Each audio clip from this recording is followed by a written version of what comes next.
In this video, I'm going to share to you on how we can change the color of a horizontal line in Microsoft Word. So let's get started. We need to open first Microsoft Word to go ahead in the Windows search bar and type Word. Click on it under the best match. Click on the blank document. Now from here in this blank document, we are going to insert a horizontal line. So look at the ribbon at the top and you'll find all these tabs. Now simply click on the insert tab and here you'll find shapes. Click on this drop down, here you'll find line. Click on that and you will see the plus sign symbol. So we're just going to drag this line to the right side to make a horizontal line. Now once the horizontal line has been added, we're going to change its color.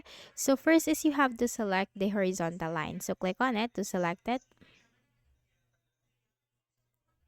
Then you will find the shape format tab at the top. Now here you have shape styles. Click on this drop down and you can choose the color that you like from here. So this is one way. You also have here the shape fill, but this is grayed out.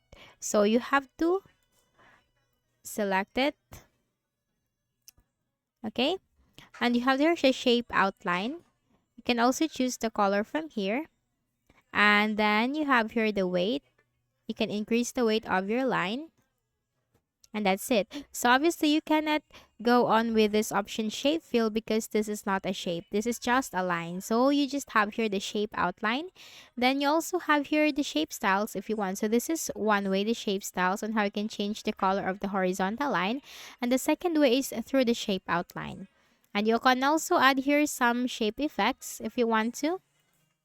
Okay, so that's it. That's how you can easily change the color of the horizontal line in Microsoft Word. And I hope this video helped you. Kindly please do not forget to hit the like button and subscribe to this YouTube channel for more videos like this. Thank you for watching.